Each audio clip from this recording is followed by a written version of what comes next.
Without the ones like you, who work tirelessly to keep things running, everything would suddenly stop. Hospitals, factories, schools, and power plants, they all depend on you. No matter the weather, emergency, or time of day, you're the ones who get it done. At Grainger, we're here for you with professional-grade industrial supplies. Count on real-time product availability and fast delivery. Call, click Grainger.com, or just stop by. Grainger, for the ones who get it done. History as it happens, May 28, 2024. The death of Raisi, the future of Iran. A helicopter carrying Iran's president and its foreign minister crashed in the northwest of the country in thick fog. 9 people on board that helicopter lost their lives in the eastern Azerbaijan province. Ebrahim Raisi is dead, killed in a helicopter crash. Iranians lining the streets for the president's funeral. A series of ceremonies lasting days. Crowds carrying flags and pictures reaching out to touch the coffins of Ebrahim Raisi and the other officials killed. The death of Iran's president means there'll be an election in less than 50 days, and it's expected to serve as a test of public sentiment, as voter turnout has been on the decline for years. The people dissatisfied with the slates of candidates they've been allowed to vote for by their authoritarian, theocratic regime. Who was Ebrahim Raisi, and what is next for Iran? Gregory, Brew, and John Ghazvinian will answer these questions next, as we report history as it happens, a podcast from the Washington Times. I'm Martin DeCaro. Ayatollah Khomeini returns to a country teetering on the brink of civil war. Khomeini was being helped down the steps of his chartered Air France jet to set foot on Iranian ground for the first time in 15 years. The last 7 days, Tehran and other cities have seen violent clashes between troops and demonstrators demanding Khomeini's return. Some 60 Americans, including our fellow citizen whom you just saw bound and blindfolded, are now beginning their 6th day of captivity inside the U.S. Iranian forces are using bullets and tear gas on anti-government protesters in Iran this morning. Security forces have stolen the body of a 16-year-old protester. She was attacked after being arrested by the morality police. They say she died of natural causes. For a lot of Iranians, that's what Raisi will be remembered for, is the president who presided over the iconic Zan-Zindagi Azadi movement, the woman life freedom movement that erupted after the death of Mahsa Amini, particularly by opponents of the regime, particularly by a lot of people in the diaspora. That is his legacy. That's what he's going to be remembered for. I mean, he had a relatively short presidency, just shy of 3 years.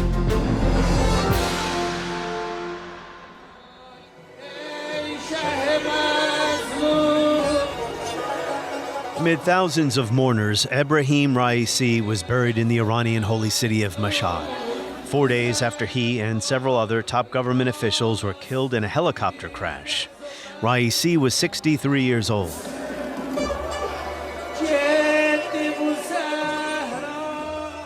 He was about 19 when he joined the clerical revolution, the Islamic Revolution in 1979. That sent shockwaves across the world, felt especially hard in Washington, which had lost its Cold War ally, the Shah. And this week, the crowds have shown that they are ready to fight back, pelting the soldiers with rocks and homemade petrol bombs. Inevitably, the result is massacre. From the start, Raisi dedicated his career to fighting internal opposition. He joined a prosecutor's office in southwestern Iran, and then in 1985 he became deputy prosecutor in the capital. In 1988, when the Ayatollah Khomeini ordered the execution of thousands of political prisoners, he gave Raisi the job of determining whether prisoners were disloyal to the government. Not yet 30 years old, Raisi was called the Butcher of Tehran for his role in the executions. His death comes at a low point in U.S. Iran relations, as the regime's legitimacy at home is at a low point. Iran is a theocracy. Raisi was an elected president, but all elected bodies in Iran are supervised by appointed councils. The most important policies concerning nuclear, military, and foreign affairs are decided by Ayatollah Khamenei and the Supreme National Security Council. The Revolutionary Guards also possess influence. But the office of president is still important. The coming election should tell us something about public sentiment. We'll see if the Ayatollahs allow moderate or reformist candidates to run. In the most recent election, they did not. That was in 2021. Raisi won the lowest ever turnout in a presidential election, 48%. Compare that to the 2017 election when Hassan Rouhani won. 70% of Iran's 56 million eligible voters cast ballots then. Gregory Brew is a historian of modern Iran, oil, and U.S. foreign policy at Eurasia Group.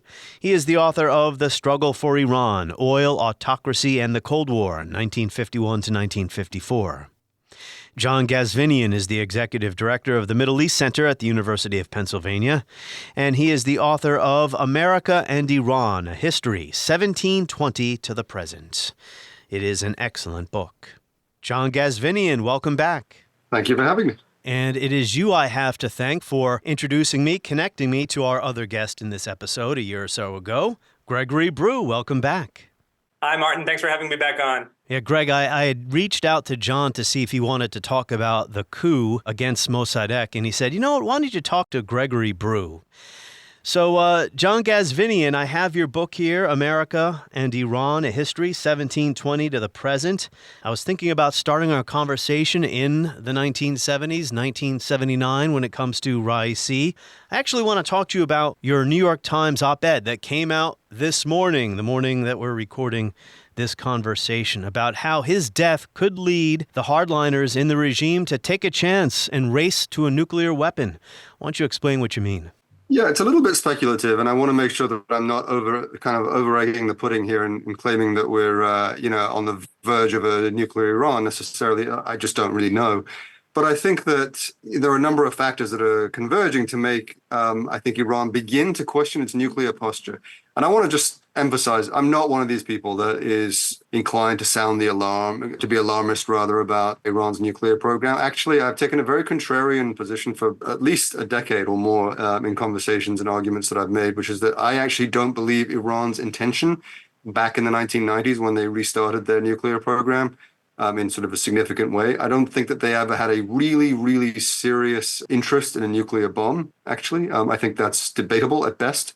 But I think that 20 years of dysfunctional U.S. Iran dynamics beginning around 2002 have slowly created, I suppose you could call them facts on the ground almost, this kind of reality that has a self-fulfilling quality to it, which is to say, this is a gross oversimplification, but to say that basically Iran over the years has slowly enriched more uranium and developed more of a stockpile without necessarily intending to build a bomb, but that the dynamics of the nuclear dispute have been such that, Iran has kind of ended up in a position of being a nuclear capable state in a way that I'm not even sure they really necessarily intended to be when they set out. But what that's meant is that increasingly there's a kind of compelling argument among some hardliners to say, well, you know what, we're pretty much on the verge of a bomb anyway, so why don't we just go for it? I mean, we've achieved nothing by being kind of diplomatic or working, trying to do deals with the United States, etc.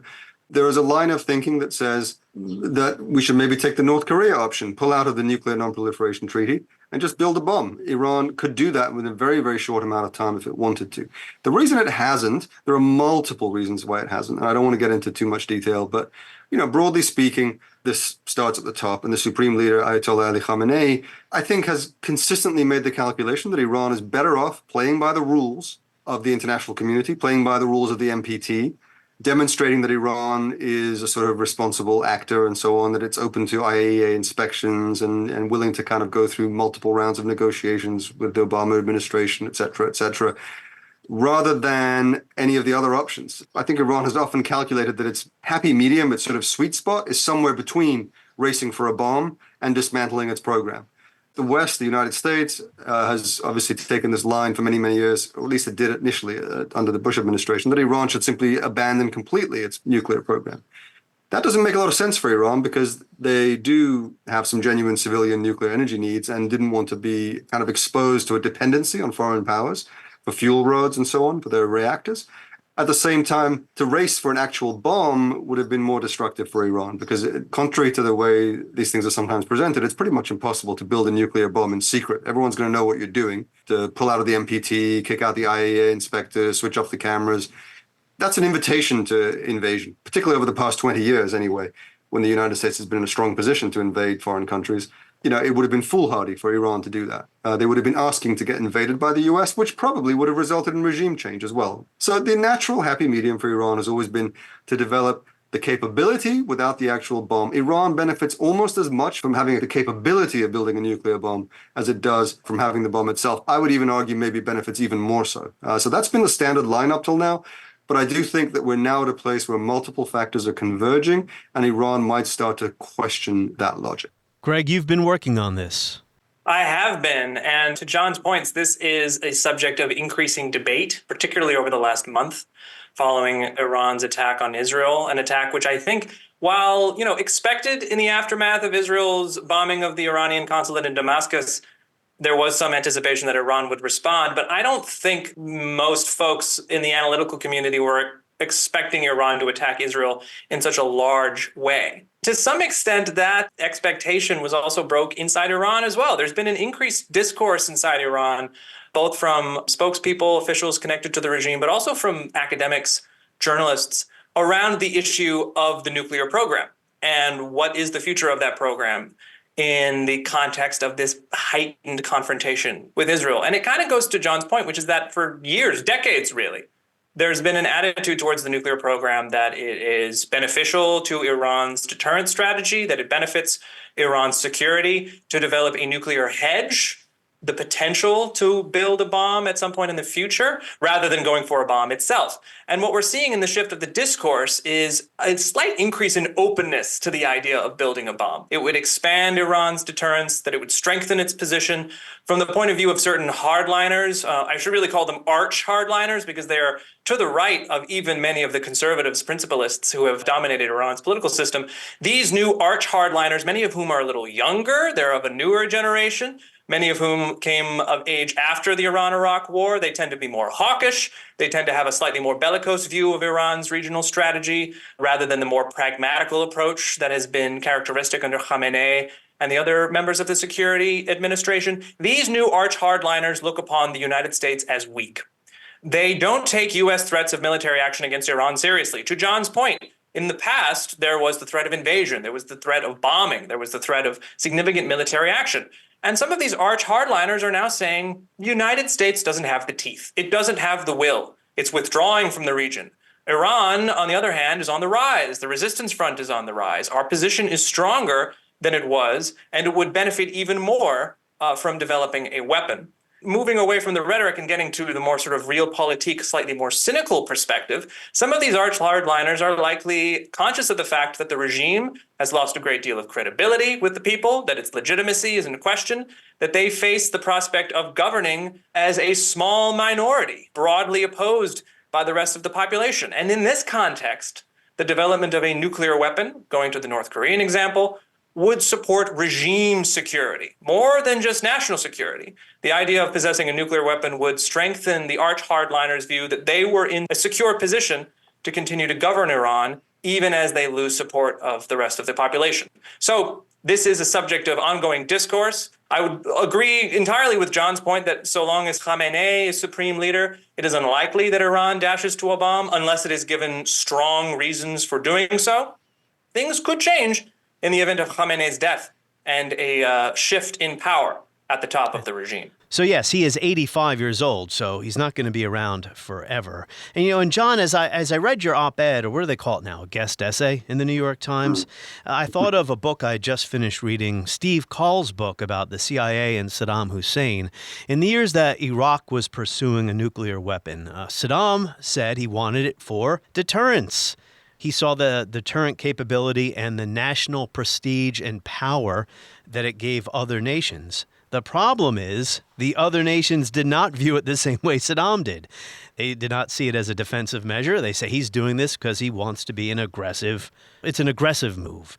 Can you address that dynamic here? Well, officially, Iran's policy is that it is not interested in a nuclear weapon. I mean, they've sort of said that as clearly as they can. The Ayatollah in the early 2000s issued a fatwa, or a religious ruling, declaring the development, the stockpiling, or the use of nuclear weapons are sinful in Islam, and that the Islamic Republic will never develop a nuclear weapon.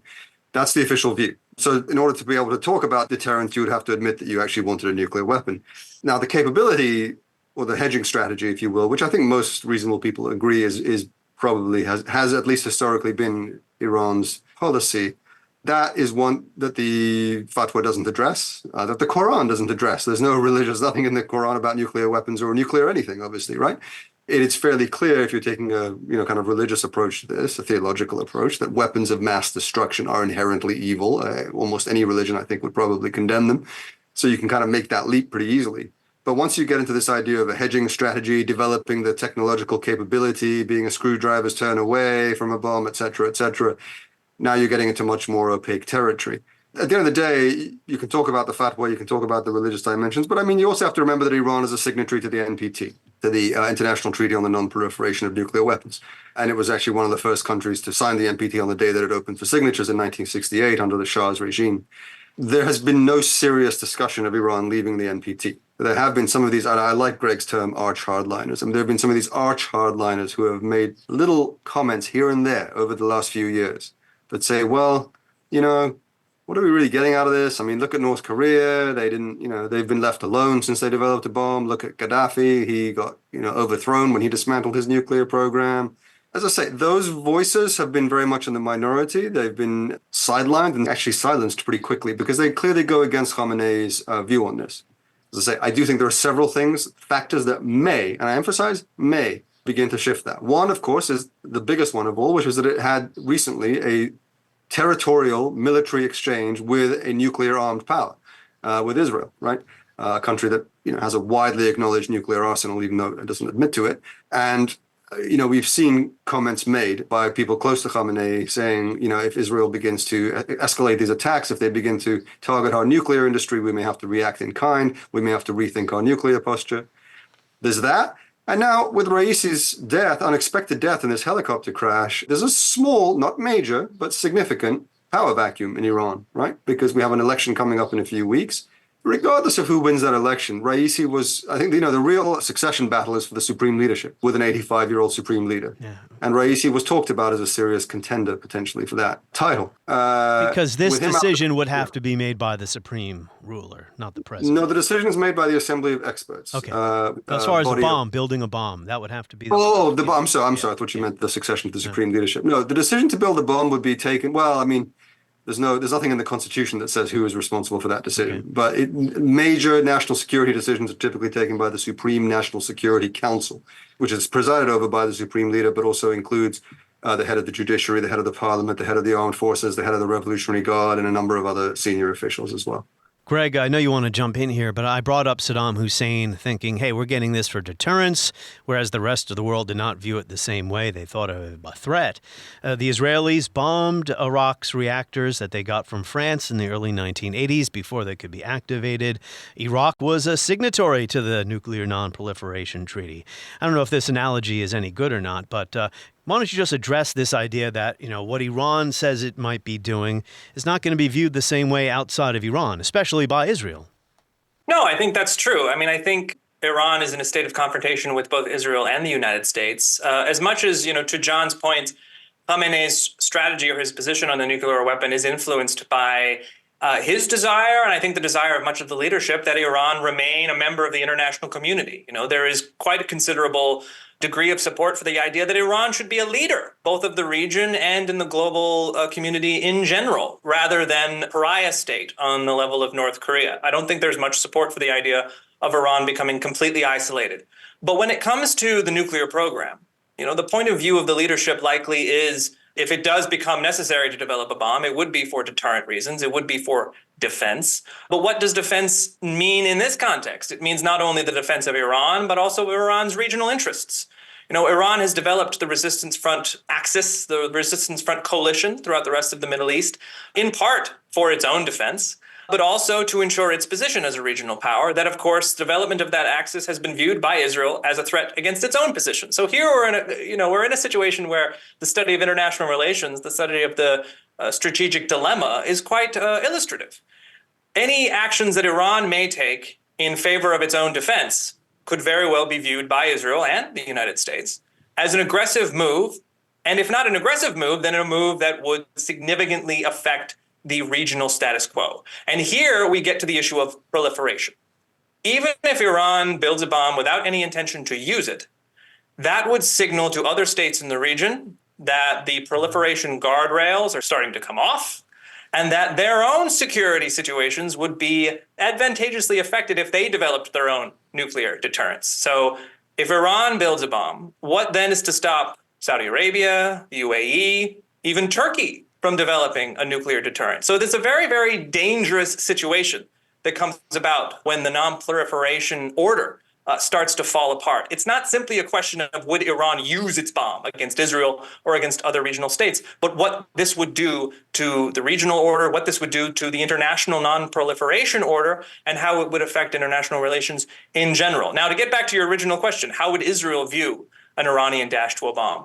With great alarm, which is why there is a general consensus that if any evidence were to emerge that Iran was developing a weapon, as John mentioned, if Iran leaves the NPT, ejects IAEA inspectors, enriches to 90%, which is the level needed to develop a weapon, if those steps were taken short of developing a bomb itself, which would require testing, which would require manufacturing some other advanced components, could take as much of a year of additional work on the part of Iran. If any of those initial steps were detected, it is very likely that both Israel and the United States would respond with a military strike along the lines of what Israel did against Iraq in the 1980s. What kind of situation that produces is the source of considerable debate, but it certainly wouldn't be good. It wouldn't be good in the context of the current Middle East crisis. It wouldn't be good in the context of the security of the Persian Gulf and the considerable volume of oil which moves through that waterway. And it, of course, wouldn't be very good for the state of relations between the United States, Iran, and the rest of the region. So it's not a situation anybody really wants to see, but I think it's one that we need to be cognizant of, both in the context of this new and more heightened state of confrontation between Iran and Israel, and also the likely changes that could very well occur in the event of Khamenei's death and a change at the top of the leadership in Iran. I agree with all of that. And I still think that on balance, Iran is probably not going to build a nuclear weapon anytime soon. But I would agree. I agree with John's point. But I am concerned, and this is why I wrote the op-ed or the guest essay in the New York Times. I am concerned that, and I think we came up with a title that I sort of like, which is that this idea that the idea of a nuclear Iran has never been more possible. And the key word is possible.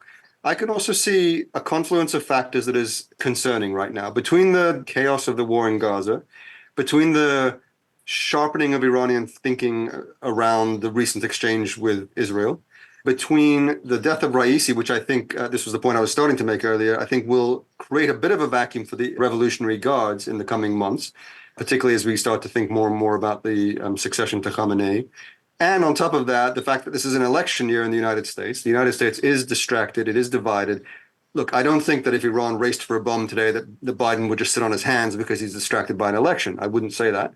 But I do think that, Iran might very well be thinking about choosing its moment at a certain point. There is an argument, not sure I agree with this, but there is an argument that says, well, Iran would be smart to race for a bomb before Trump becomes president, because that would position it much more strongly against any particular kind of maximum pressure campaign that Trump might want to enact. I wouldn't put money on that. I do think that Iran is going to be watching over the next few weeks, months, and I would say 2 to 3 to 4 years for a kind of window. There may be a kind of perfect storm kind of window where you have hardliners in the ascendant, where you have the IRGC more influential than they otherwise are, either because of an aging or dying supreme leader. For example, we have a situation where Khamenei falls ill right now. I mean, imagine the kind of power vacuum that creates, where you have both an interim president and a dead supreme leader.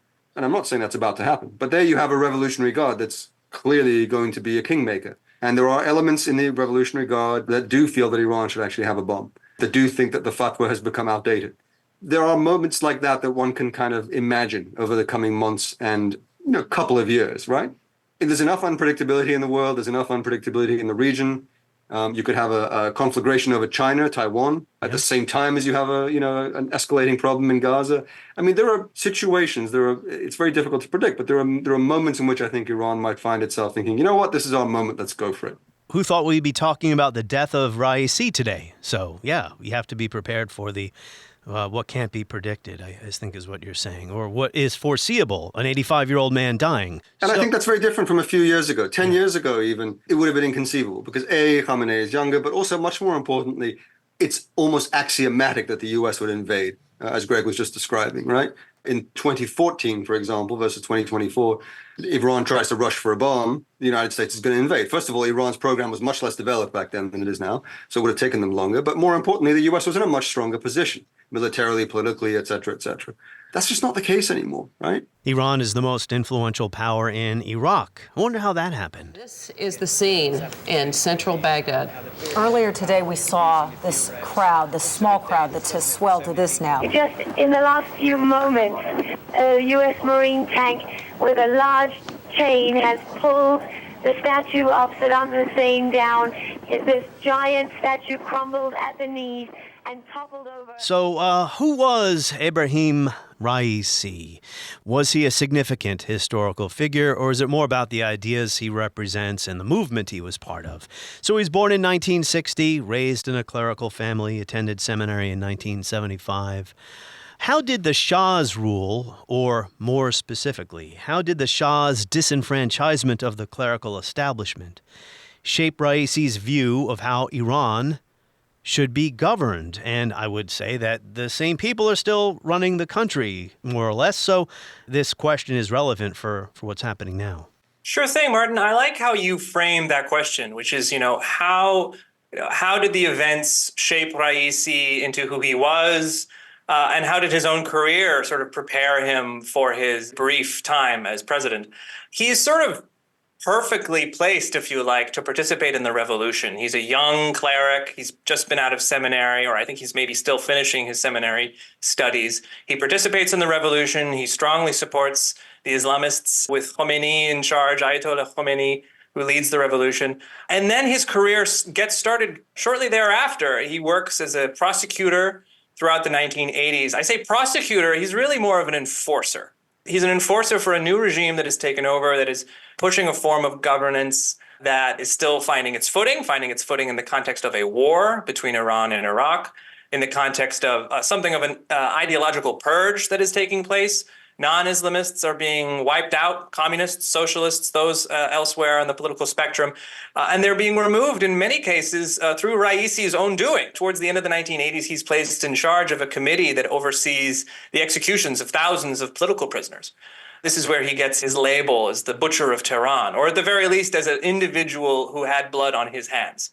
The rest of his career sort of follows in step with that. He is promoted through the judiciary, through the sort of law enforcement justice system of the Islamic Republic. He's not really a politician per se, in the sense that he has strong views or a sort of strong political agenda. He's very often seen as more of an instrument, a supporter of Khamenei, a supporter of a particular hardline faction that coalesces around Khamenei against the more forceful personalities who rise and fall through the 1990s and 2000s.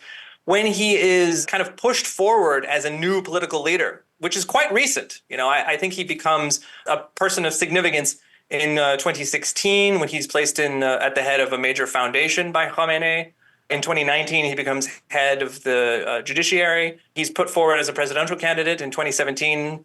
Doesn't do very well against 38% of the Rouhani. vote. Yeah, 38% of the vote. Go ahead. He's not really a political personality in the sense that he has sort of this strong public presence. He represents Khamenei's faction, ideology, his particular sort of approach to Islamic governance. And he becomes the sort of preferred vessel for that hardliner ideology. And that kind of follows him into his presidency. In 2021, he's elected through a managed election, right? The other strong candidates are excluded by the Guardian Council to ensure Raisi is elected without any real competition. This does take place. However, the turnout in the election is very, very low. So he's president without really much of a popular mandate. And his presidency doesn't go very well.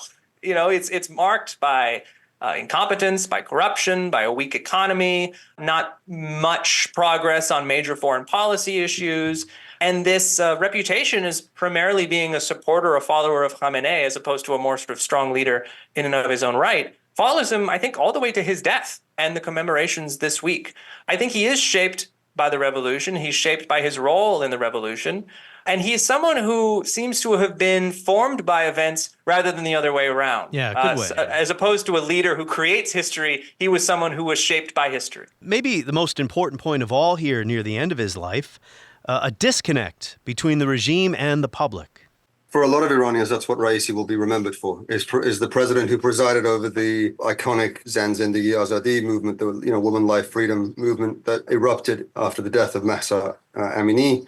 That's not how he's going to be remembered by everyone, but particularly by opponents of the regime, particularly by a lot of people in the diaspora. That is his legacy. That's what he's going to be remembered for. I mean, he had a relatively short presidency, just shy of 3 years, and a lot of that time was spent in turmoil and cracking down on domestic protests. I was going to ask about why has turnout decreased so dramatically in recent Iranian elections, because Iran's rulers used to poke fun at the West for our poor turnout here. Well, it's because the regime has prevented moderates, reformers from even running for president. So a general observation here. When I discuss Putin and Russia, which I've been doing quite a bit the last 2 years, it's often brought up that Putin is not a post-Soviet leader. This does not mean that Putin wants to bring back the USSR or communism, but he came of age during the Soviet era. He was in the KGB. He remembers the so-called glory days when the Soviet Union was a world power. It was a superpower. Whereas Vladimir Zelensky is a post-Soviet leader. He's really Ukraine's first post-Soviet leader, a different generation than Putin's. Applying this idea to Iran now, John, we'll go with you first.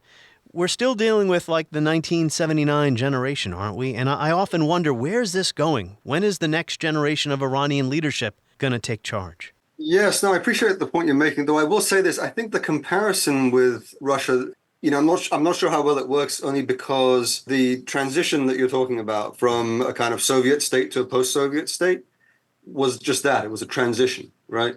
Whereas the transition from the Shah's regime to an Islamic Republic in 1979 was a revolution. It was a rupture. So there can be no equivalent figure exactly to Putin, right? In Iran, simply because that would be someone who would be trying to resurrect the glory of the Shah's regime, or someone who is ruling in the mold of the previous regime. A flawed analogy, no doubt about it. No. I mean, it's interesting to think about. It's just I think Putin is one of these figures who is trying to, in some ways, in his mind or in the minds of his supporters, create or recreate a kind of continuity with what was lost during the 1990s, during this kind of period of humiliation under Yeltsin and so on. Whereas everyone ruling Iran today, whether it's younger or older, or Revolutionary Guards, or some of the more adventurous elements in the Revolutionary Guards, some of the younger generation that Greg referred to earlier, or if it's the kind of generation of Khamenei and even Khatami and Ahmadinejad and so on, they're all revolutionaries. They're all people who came of age in a major disruptive event that was all about completely upending the traditional order and getting rid of everything that had gone before it.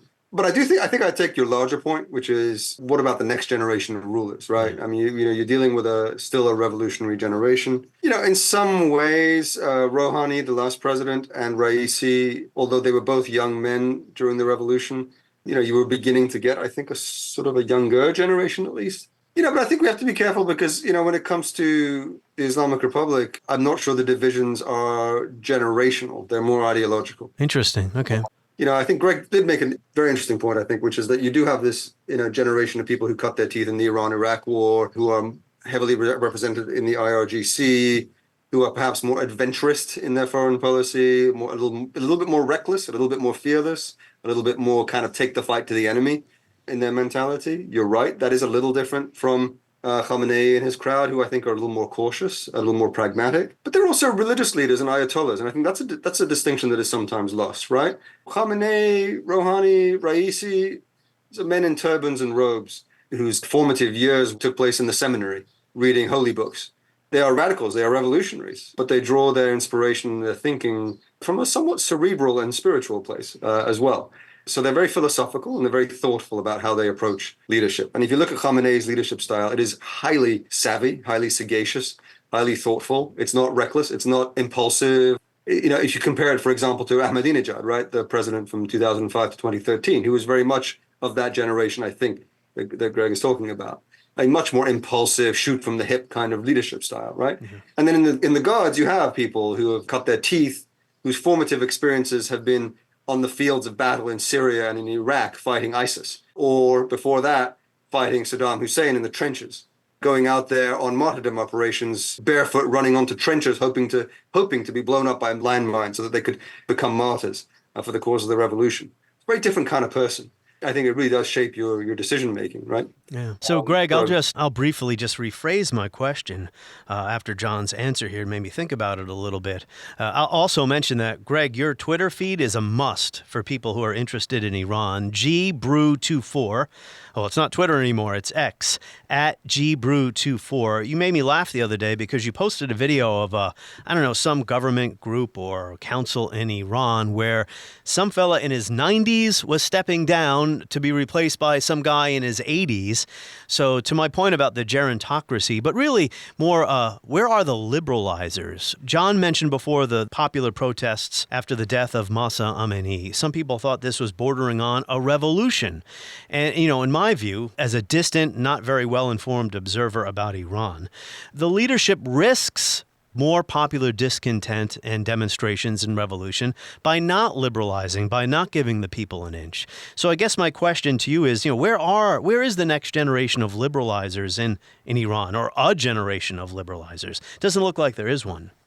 Well, first of all, I still call it Twitter, and I think I always will. So I want to make sure that that's very clear.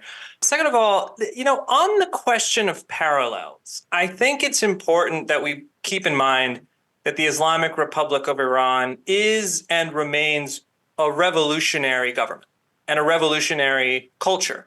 And revolutionary governments, revolutionary political orders tend to be evolutionary. They tend to go through periods of change as they evolve away from the formative generation or the original generations of revolutionary leadership, as they move through periods of transition where ideas change, leaders change. Sometimes those periods can be unstable, they can be fraught with turmoil, but they can produce a new status quo defined by a new balance of power, where old institutions, old leaders are replaced by newer institutions, sometimes guided by different ideas, but inside the same kind of revolutionary milieu.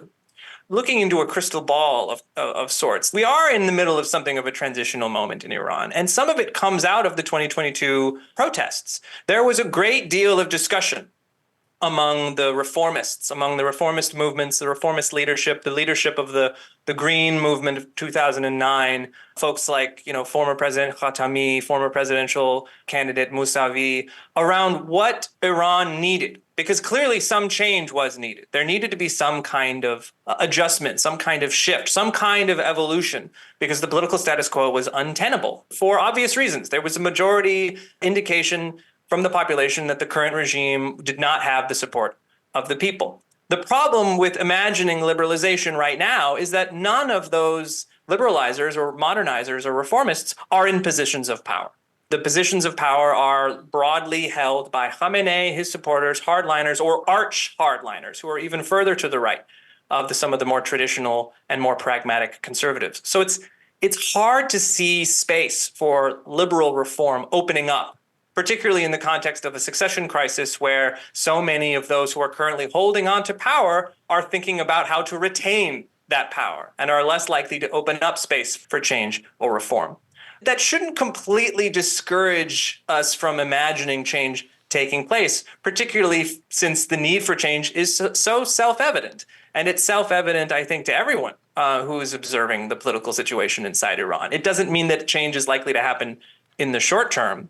That has explained some of the maybe dissatisfaction or apathy that has come after the protest movement, a protest movement which was crushed with tremendous violence and brutality by the Islamic Republic regime. But it doesn't mean that the likelihood of change has vanished or that it's fallen to zero. And finally, what happens or where does this new generation of leaders come from? And, depressingly, it kind of goes back to the point that I made a little while ago, which is that the newer generation does seem to be even more hawkish. It does seem to be even more bellicose, moving somewhat away from the more pragmatic approach of Khamenei. And it suggests that things could get worse under a new supreme leader. If we could close out the discussion by getting back to the events of the next couple of weeks, I think this presidential election will act as something of a signpost of where things are headed. There are a number of personalities, a number of names who are sort of rising to the top of the likely lists of candidates. Some of them are among the more pragmatic conservatives. Some of them are more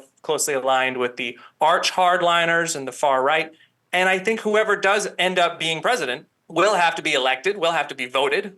There is, of course, the question of who is allowed to run. That's the most immediate concern. But whoever ends up filling Raisi's shoes will offer some indication of whether there could be potential space for change or whether things are moving in a more hawkish, more arch hardline direction. John, when one of my guests say, why don't we wrap up the conversation by talking about this? I think that means it's time to wrap. No, John, I didn't mention the word democracy. I said liberalization. It's possible to liberalize without having a democracy. I was going to ask, how will Raisi's death affect relations with the U.S., with the proxy forces in the Middle East, with the neighboring states? I guess it's really hard to know at this point. It is the quite a lot of questions in there. Look, in terms of his relations with the U.S., Iran's relations with the U.S. are at rock bottom right now. They're as bad as they've ever been, and there is absolutely no real prospect of improvement. There have been some back-channel tactical conversations through Oman and elsewhere aimed at de-escalation and just kind of conflict management, or this kind of weird word that's used in Washington's terms, like a deconflictuating or whatever it is, deconflicting, I don't know. But it's sort of like finding ways to kind of dial down the conflict or the risk of conflict, but there's no real prospect of any kind of improvement in actual relations between Iran and the United States anytime soon. That would take a significant and unexpected turn of events, which of course is entirely possible, but difficult to predict, I guess. Yeah. Iran did normalize relations with Saudi Arabia, which I thought was a pleasant surprise. So, and that's an interesting dynamic there, a Sunni and Shia state that had been at odds for a long time. Simultaneous with the move by Saudi Arabia to reach out to Israel and normalize relations there. This is not the Middle East of the 1970s we're talking about here. No, the alliances are much more complex and very difficult to follow, but I do think that the Saudi Arabia angle is a very interesting one. I think that Mohammed bin Salman sees himself as someone who is going to be in charge of his country for at least another 30, 40 years and is thinking about his legacy and what kind of Saudi Arabia he wants to leave behind. I think he wants to be a transformational figure. Leaving behind a country that is no longer seen as a sort of ultra-conservative backwater, but rather a sort of, a larger and more powerful version of Dubai. Attracts people from all over the world and so on. And I think he realizes that it's impossible to do that without improving relations with countries like Iran, like Israel, and even the United States ultimately, which is an ally, but a kind of weird ally. Saudi Arabia is positioning itself as a significant leader in the region. Whether they'll be able to do that or not, we'll see. The Iranian Revolution is a fact of history. But between American and Iranian basic national interests, there need be no permanent conflict. Since 1983, various countries have made overtures to stimulate direct contact between the United States and Iran. European, Near East, and Far East countries have attempted to serve as intermediaries. Despite a U.S. willingness to proceed, none of these overtures bore fruit. With this history in mind, we were receptive last year when we were alerted to the possibility of establishing a direct dialogue with Iranian officials. Now let me repeat, America's long-standing goals in the region have been to help preserve Iran's independence from Soviet domination, to bring an honorable end to the bloody Iran-Iraq war, to halt the export of subversion and terrorism in the region. A major impediment to those goals has been an absence of dialogue, a cutoff in communication between us.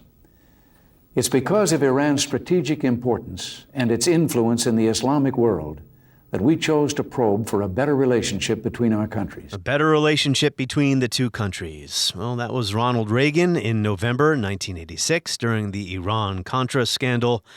Right idea, bad execution. On the next episode of History as It Happens, why is a school district in Virginia restoring Confederate names to schools? Why did a Civil War battlefield in Tennessee dedicate a new memorial to the Confederates? What's going on here? That's next as we report History as It Happens, a podcast from the Washington Times. For the ones who work hard to ensure their crew can always go the extra mile, and the ones who get in early so everyone can go home on time, there's Grainger, offering professional-grade supplies backed by product experts so you can quickly and easily find what you need. Plus, you can count on access to a committed team ready to go the extra mile for you. Call, click Grainger.com, or just stop by. Grainger, for the ones who get it done.